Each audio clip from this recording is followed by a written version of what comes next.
Hello everyone, मैं वैभव Agarwal. Friends, आज की इस वीडियो में मैं आपके साथ अपना एसएससी टीयर 2 2022 का एक्सपीरियंस शेयर करने वाला हूं।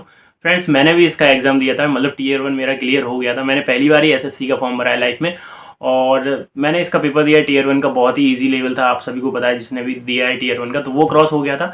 उसमें मेरा जो स्कोर था वो था 140 138 पॉइंट समथिंग था, तो 140 अराउंड आप मान सकते हैं।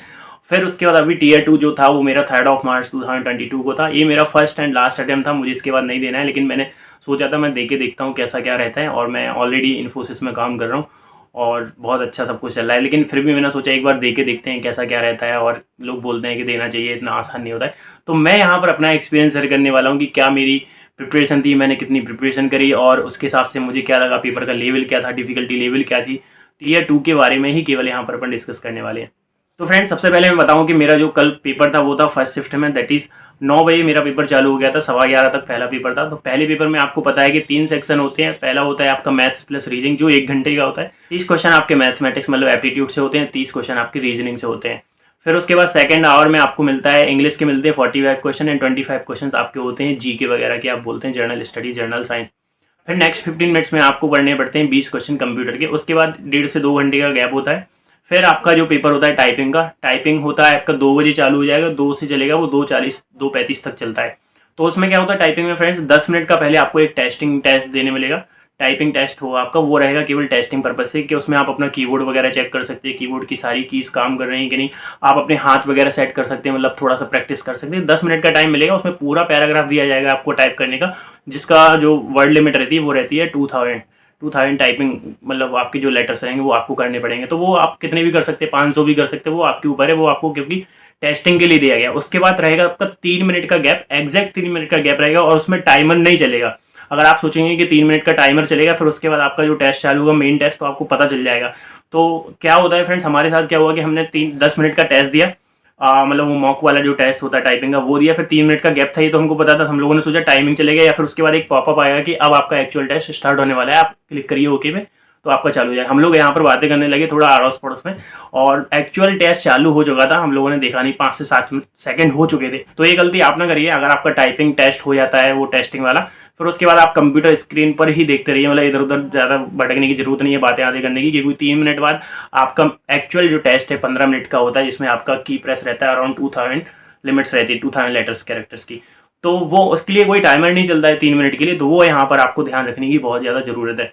और ये सब था, मतलब ये मैंने अभी आपको बताया पैटर्न। और सबसे इंपॉर्टेंट बात यहाँ पर मैं बताने वाला हूँ, कुछ लोगों को यहाँ पर कन्फ्यूजन होगी जिनका पेपर अभी 6 तारीख को है या फिर 7 तारीख को, कि जो पहला 1 घंटा मिलता है या फिर दूसरा 1 घंटा मिलता है, तो उसमें सेक्शंस डिवाइड होते हैं, राइट। जैसा पहले 1 घंटे में डिवाइड है आपका 30 क्वेश्चन मैथ्स के हैं, 30 क्वेश्चन आपकी रीजनिंग तो कुछ लोगों को लगता है कि पहले मैथ्स के करेंगे कि रीजनिंग के, मतलब कि ऐसा तो नहीं है कि पहले आपको मैथ्स के करने पड़ेंगे फिर रीजनिंग के करने पड़ेंगे, ऐसा कुछ भी नहीं है। आप कोई से भी 30 क्वेश्चन, कोई सा भी क्वेश्चन कहीं से भी आप अटेम्प्ट कर सकते हैं। पहले घंटे में जो 60 क्वेश्चन रहेंगे उसमें से कोई भी से भी कर सकते हैं, लेकिन ऐसा नहीं कर सकते कि आप मैथ रीजनिंग सेक्शन से आप इंग्लिश वाले सेक्शन में चले आओ, या फिर इंग्लिश वाले से मैथ और रीजनिंग पे आ जाओ, ऐसा बिल्कुल अलाउ नहीं होगा। जैसे ही आपका 1 घंटा हो जाएगा मैथ एंड रीजनिंग के बाद, ऑटोमेटिक आप पहुंच जाएंगे इंग्लिश सेक्शन एंड जी के सेक्शन पे, और आप वापस रिवर्ट होके वापस नहीं आ सकते मैथ्स एंड रीजनिंग में। तो 1 घंटा ही टोटल टाइम अलोकेट है आपको मैथ्स एंड रीजनिंग के लिए, बट उनके बीच में आप स्विच कर सकते हैं मैथ्स एंड रीजनिंग में। जैसे आपको पहले फर्स्ट नंबर का क्वेश्चन करना है, फिर 10th करना है, फिर 59th करना है, कुछ भी तरीके से आप यहाँ पर कर सकते हैं।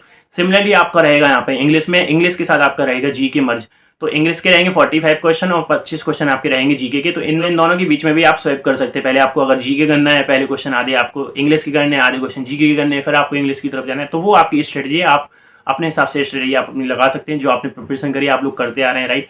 और उसके बाद थर्ड आपका जो टेस्ट होना है 15 मिनट का, वो होना है आपका कंप्यूटर का। और कंप्यूटर के क्वेश्चन इतने आसान नहीं थे, अच्छे खासे थे, मतलब जिसका कंप्यूटर से बैकग्राउंड नहीं है, मतलब जिसका CSIT बैकग्राउंड नहीं रहा है, तो उनको थोड़ा सा डिफिकल्टी यहाँ पर समझ आने वाली है कंप्यूटर के टेस्ट में, कि कंप्यूटर को कैसे क्या क्रैक करें, कौन से आंसर हो सकते। थोड़ा कन्फ्यूजिंग थे मेरे लिए भी थे, जबकि मैं कंप्यूटर बैकग्राउंड से हूँ। और उसके बाद आपका गैप रहेगा, मैं ऑलरेडी आपको बता चुका हूँ, then after that typing test. तो फ्रेंड्स, सबसे पहले यहाँ पर मैं बता दूँ आपको कि मैथ्स से जो इंपॉर्टेंट टॉपिक मुझे लग रहे हैं कि क्या हो सकते हैं, तो प्रॉफिट एंड लॉस से बहुत सिंपल क्वेश्चन थे, और 1-2 क्वेश्चन आपके वॉल्यूम से थे, कि वॉल्यूम का दिया गया आपको, एक स्फेरिकल बाउल का वॉल्यूम दिया है और कुछ सिलेंड्रिकल में उसको कन्वर्ट किया गया है, तो उसमें सिलेंड्रिकल के कितने कितने सिलेंडर उसमें बनेंगे कि पूरा उसमें पानी वगैरह उसमें बन जाए, तो वो आपको निकालना था नंबर ऑफ सिलेंड्रिक, तो वॉल्यूम को डिवाइड कर देना था, तो नंबर आ गया था। उसके बाद थे आपके कुछ एंगल ऑफ एलिवेशन डिप्रेशन दिए गए, तो सिंपल हाइट पूछी गई थी, बिल्कुल डायरेक्ट क्वेश्चन थे। एवरेज के क्वेश्चन थे, एवरेज भी बिल्कुल लाइट क्वेश्चन था, और एलजेब्रा से भी क्वेश्चन थे, एलजेब्रा के भी बिल्कुल लाइट क्वेश्चन थे। मतलब मैथ का लेवल बहुत ही ईजी था।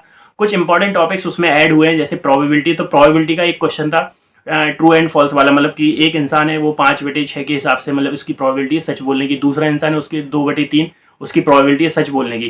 तो क्वेश्चन था इस तरीके से कि प्रोबेबिलिटी निकालिए कि एक सच बोल रहा है एक नहीं बोल रहा है, कॉन्ट्राडिक्ट कर रहे हैं वो अपने आप को, तो उसका आंसर आपको निकालना तो बहुत ईजी था।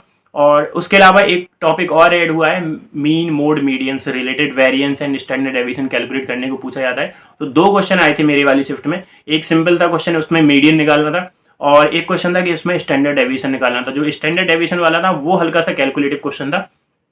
तो ये 2 टॉपिक है मैं कहूँगा, लेकिन आप अगर आप प्रोबेबिलिटी को ज़्यादा डीप में नहीं पढ़ सकते तो बेसिक आप प्रोबेबिलिटी को कर लीजिए, तो प्रोबेबिलिटी का क्वेश्चन आपसे बन सकता है मेरे ख्याल से। लेकिन mean mode median standard deviation and variance भी बहुत सिंपल फॉर्मूला बेस्ड क्वेश्चन होते हैं, सिंपल सी बिल्कुल है। 10 मिनट का अगर आप पढ़ लेंगे इनके बारे में तो आपसे इसका क्वेश्चन हो ही जाना है। तो इस वाले टॉपिक को प्लीज़ मत छोड़िए अगर आपने अभी तक इसको नहीं पढ़ा है, ठीक है।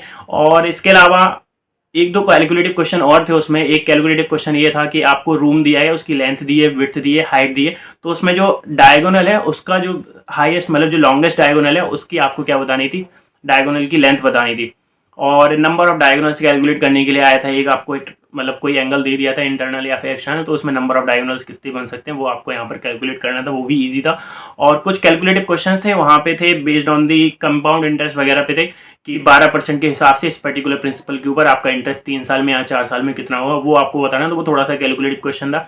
उसके अलावा एक और कैलकुलेटिव क्वेश्चन था, मुझे एग्जैक्ट याद नहीं आ रहा, कंपाउंड इंटरेस्ट सिंपल इंटरेस्ट से। तो ये सब था मैथ्स के बारे में। मतलब पूरा ओवरऑल अगर आप पेपर देखेंगे तो 25 क्वेश्चन आपके ऐसे ही हो जाएंगे, 20 मिनट में हो जाएंगे 25 क्वेश्चन। क्योंकि फ्रेंड्स मैं आपको बताऊं तो मेरी प्रिपरेशन बिल्कुल नहीं थी, और मैंने केवल 12 से 13 केवल मॉक लगाए थे टीयर 2 के लिए, और मतलब जो 2 घंटे वाले जो मॉक होते हैं वो मैंने लगाए थे, केवल उसी के बेसिस में मैं यहाँ पर पेपर देने गया था। मॉक जो मैंने लगाए थे वो लगाए थे मैंने टेक्स्ट बुक से, और उनका लेवल अच्छा खासा था, अच्छा खासा तो नहीं मतलब जितना होना चाहिए टीयर 2 का वो था, लेकिन जो यहाँ पर मैं पेपर देने गया बिल्कुल ईजी लेवल था पेपर का। कोई भी बिल्कुल ऐसा नहीं था कि बहुत ज़्यादा टफ आ गया हो, कोई नया कंसेप्ट आ गया हो, कोई कॉम्प्लेक्सिटी बहुत ज़्यादा दे दी हो क्वेश्चंस में, ऐसा कुछ रहा हो लोग परेशान हो रहे हैं 2 मिनट लग रहे हैं कोई क्वेश्चन में 3 मिनट, ऐसा कोई भी क्वेश्चन नहीं था कि जिसमें 1 मिनट या 1.5 मिनट से आपको ज़्यादा लगे। तो 30 मिनट में आप पूरे आराम से मैथ के क्वेश्चन कर सकते हैं। फिर आपके पास बचेंगे 30 मिनट, 30 मिनट में आप अच्छे से रीजनिंग कर सकते हैं। मतलब मैंने 55 मिनट में पूरा पेपर कर लिया था। मतलब जो पहले 60 क्वेश्चन थे उसमें से मुझसे 2 क्वेश्चन नहीं बने, अब वो बन नहीं रहे तो उसमें कुछ कर भी नहीं सकते, राइट। तो कुछ ऐसा फंस जाता है रीजनिंग का, ऐसा हो जाता है कि आप कितना भी सोचते रहो तो नहीं बनता। और रीजनिंग में कुछ ऐसे असर्शन वाले थे, एजम्पशंस वाले क्वेश्चन रहते हैं कि स्टेटमेंट दे दिया तो आपके हिसाब से ये वाला स्टेटमेंट इसको फॉलो करता है कि नहीं करता। 2-3 क्वेश्चन उसमें थोड़ा घुमा के पूछ लिए तो अब वो अब उसके आंसर पता नहीं, आप कह नहीं सकते, आपके हिसाब से सही भी हो सकते हैं और नहीं भी हो सकते, राइट। तो उसके बारे में यहाँ पर कुछ कहना नहीं चाहूँगा, लेकिन मैथ के क्वेश्चन ईजी थे जी। और आपकी रीजनिंग भी बोलूँगा वो भी इजी टू मॉडरेट थी, तो आपकी रीजनिंग एंड मैथ्स हो जाएगी। उसके बाद करते हैं बात इंग्लिश एंड जीके की। तो मेरी जीके बिल्कुल जीरो है। टीयर 1 में मेरे 138-140 नंबर थे, जिसमें केवल 6 नंबर थे मेरी जीके में। मैंने स्कोर कार्ड ऑलरेडी डाल के रखा है अपने चैनल पे, आप वहाँ से देख सकते हैं कि मेरा सेक्शन वाइज मतलब जीके में कितना था, मैथ में कितना था, रीजनिंग में कितना था, इंग्लिश में कितना था। तो जीके में केवल 6 नंबर थे, बाकी उसके अलावा 3 सब्जेक्ट में थे। तो जीके के भरोसे मैं अभी भी नहीं गया था और जीके मुझसे बने भी नहीं। कुछ मैंने टुक्के यहाँ पर लगाए, 10 से 12 क्वेश्चन मैंने यहाँ पर जीके के करे थे। उसके अलावा इंग्लिश थी 45 क्वेश्चन, तो जिसमें 3 पैसेज थे।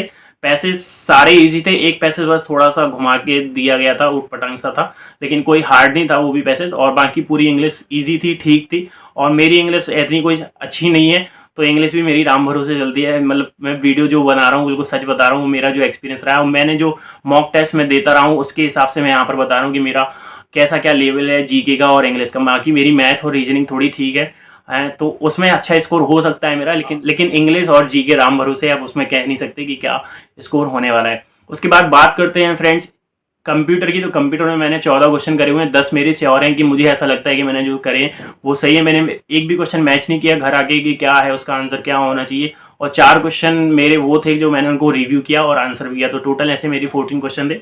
उसके बाद बात करते हैं टाइपिंग की। तो टाइपिंग मेरी हो गई थी 12 मिनट में हो गई थी, 12 से 13 मिनट में हो गई थी पूरी टाइपिंग।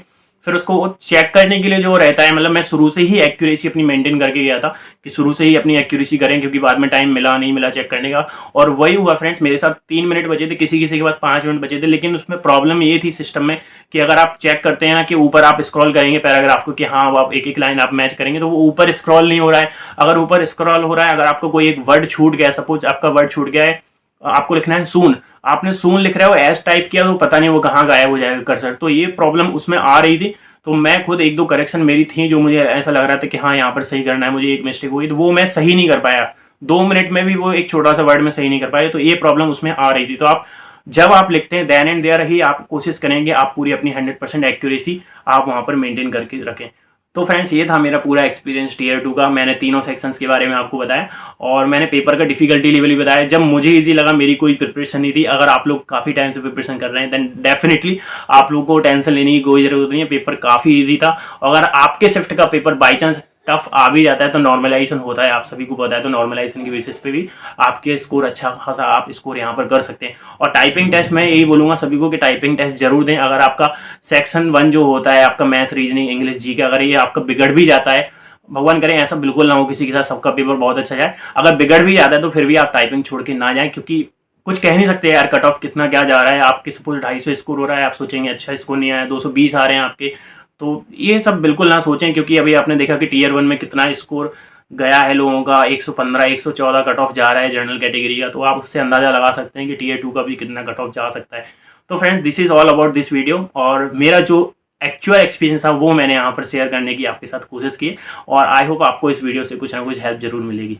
तो फ्रेंड्स वीडियो अच्छा लगे तो वीडियो को लाइक करें, शेयर करें, don't forget to subscribe our channel. Thank you.